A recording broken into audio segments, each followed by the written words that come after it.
Good morning students.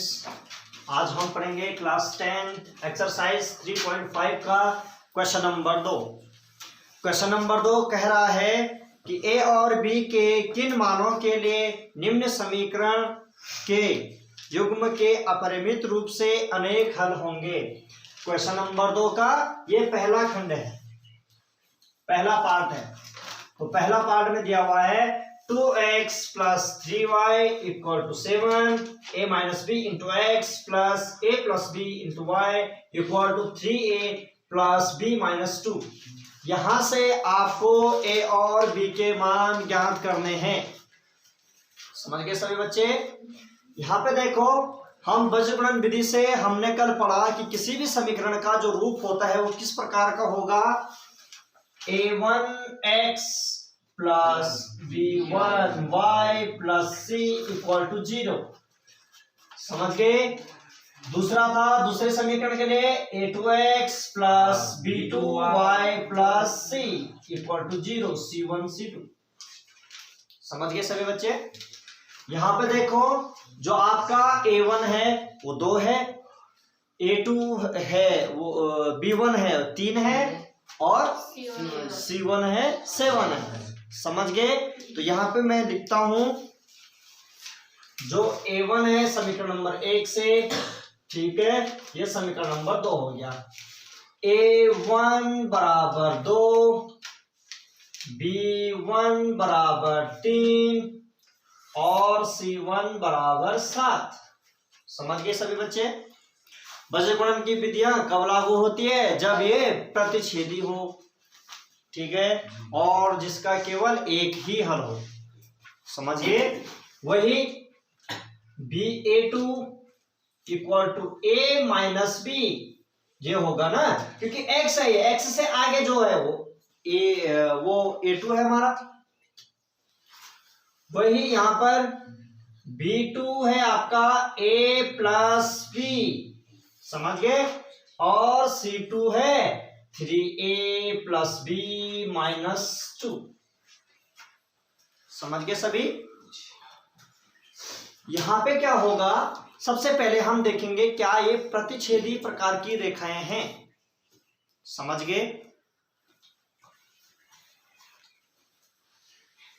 ठीक है, तो a1 upon a2 equal to अर्थात 2 बटे a माइनस b। समझ गए? यहां तक किसी बच्चे को दिक्कत? दूसरा है b1 upon b2 equal to 3 बटे a प्लस b और c1 upon c2 equal to 7 upon 3a plus b minus 2। समझ गए सभी?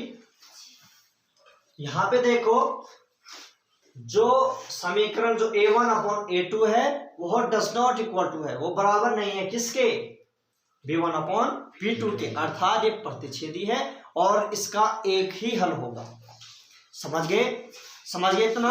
अर्थात a1 upon a2 does not equal to b1 upon b2। तो ये होगा प्रतिच्छेदी और अनेक हल, अद्वितीय हल। समझ गए? तो ऐसी स्थिति में हम इसको बीजगणन विधि से करेंगे। अब देखो, यहां पर बीजगणन विधि में हम क्या कंपेयर कर रहे थे ना, इससे पहले a1 अपॉन, मैं लिख देता हूं a1 अपॉन अर्थात 2 बटे a minus b, a1 upon a2 does not equal to b1 upon b2 और does not equal to c1 कितने 7 बटे 3a प्लस b माइनस 2। समझ गए? ऐसा कर रहे थे। जब हम लास्ट में जो बीजगणन कर रहे थे, लास्ट में हम क्या कर रहे थे? कंपेयर कर रहे थे इसका एक बार इससे, फिर इसका एक बार इससे। समझ गए? तो मैं करता हूं, मैं इसको मान देता हूं पहला ये वाला, वो दूसरे की तुलना करने पर, तुलना या तो पहला और दूसरे से लिखेंगे आप, समझ गए, पहले और दूसरे से। तो देखो यहां पर 2/a माइनस b पहले से है बराबर 3/a प्लस b। मैंने इन दोनों का कंपेयर किया इन दोनों से, समझ गए। तो ये हुआ, ये हो गया, भज्य गुणन होता है यहाँ, इसका गुणा यहाँ, इसका गुणा यहाँ, तो ये होगा 2 का गुणा a प्लस b के साथ, फिर 3 का गुणा a माइनस b के साथ, समझ गए।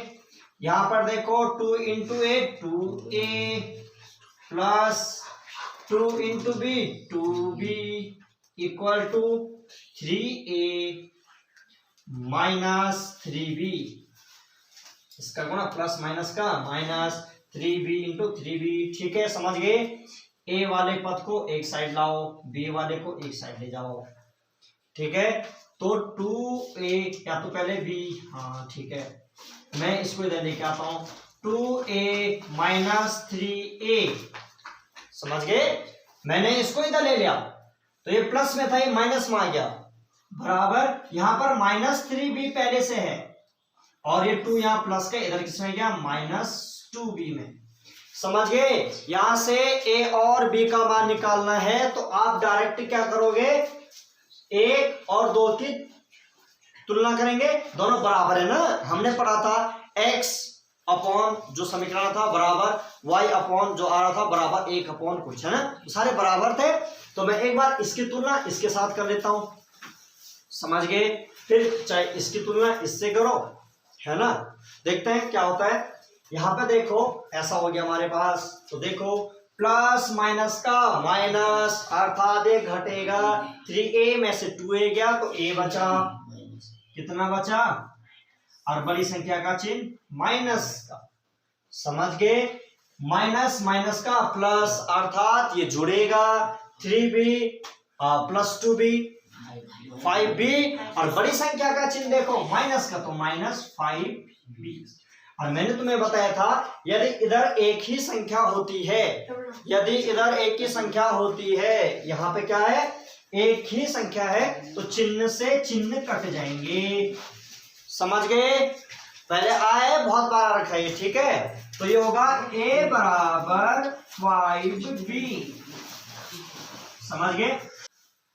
अभी यहाँ पे हमारे पास जो a का मान वो 5b आ रहा है, अर्थात पहले हमको b का मान भी ज्ञात करना पड़ेगा, समझ गए, तभी जाके हमारा a का मान आएगा, समझ गए। तो वही जब हमने इसकी तुलना इससे करी, अब इसकी तुलना इससे कर दो, ठीक है, समझ गए। तो यहां पे लिखो, ध्यान दे दो, है ठीक है। तो 3/a प्लस b ये हुआ, और इसकी तुलना की 7/3a प्लस b माइनस 2, समझ गए। अर्थात 2 की तुलना किससे, 2 प्लस 2 व 3 से, समझ गए। तो यहां पे देखो इसका गुणा इसके साथ, इसका गुणा इसके साथ, तो 3 का गुणा होगा 3a प्लस b माइनस 2 के साथ, इस 3 का गुणा इन दोनों के साथ हो गया, समझ में आ रहा है, बराबर 7 का गुणा a प्लस b के साथ, समझ गए।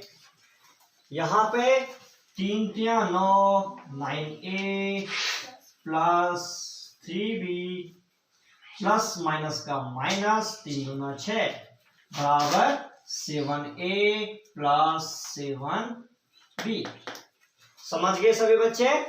यहां पे देखो हम a को एक साइड कर दें, b को एक साइड कर देंगे, समझ गए। यहां पे देखो जो a है 7a, इसको इधर लेंगे, ठीक है। तो 9a ये प्लस का है, minus 7a plus 3b minus 6 बराबर 7b, समझ गए। प्लस माइनस का माइनस, 7a में 9a में से 7a गया, कितना a बचता है, 2a, कितना a 2a बड़ी संख्या का चिन्ह प्लस का तो प्लस का आएगा, plus 3b minus 6 equal to 7b। अब इस b वाले को भी इधर लेके आओ, या तो इसको इधर लेके जाओ, तो 2a plus 3b minus 7b minus 6, ठीक है, बराबर 0। यहां पे देखो 2a प्लस माइनस का माइनस 7b में से 3b गया 4b, और बड़ी संख्या का चिन्ह माइनस का तो माइनस माइनस 6 इक्वल टू 0। इतना निकल गया, ठीक है। अब यहां पर a का मान 5b रखने पर, समीकरण में आया था a का मान, तो इसमें जहां पे a है वहां पर 5b रखेंगे। कितना रखेंगे? 5b। तो a का मान इसको समीकरण नंबर मान दो, इसको 1 मान दो, इसको समीकरण नंबर 2 मान दो। समीकरण 2 में रखने पर तो 2 इंटू a की जगह पे 5b रखोगे। कितना रखोगे?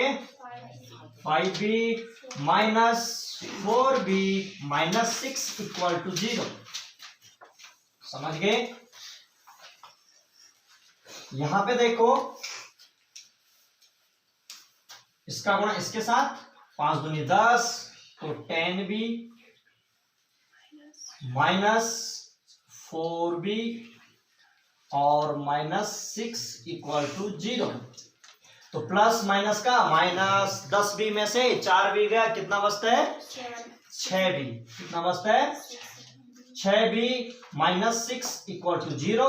हमने b का मान निकालना है, ठीक है। तो यहां पर पक्षांतर है, b को निकालेंगे तो सबसे पहले इस 6 को यहां भेजेंगे, तो 6b इक्वल टू, ये 6 माइनस का है तो प्लस का 6 होगा, और b बराबर 6/6, 6 एकम 6, अर्थात b का मान हमारे पास कितना आ रहा है?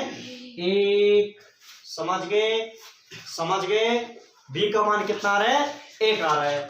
वही b का मान समीकरण 1 में रखेंगे तो a का मान भी निकल जाएगा। तो b का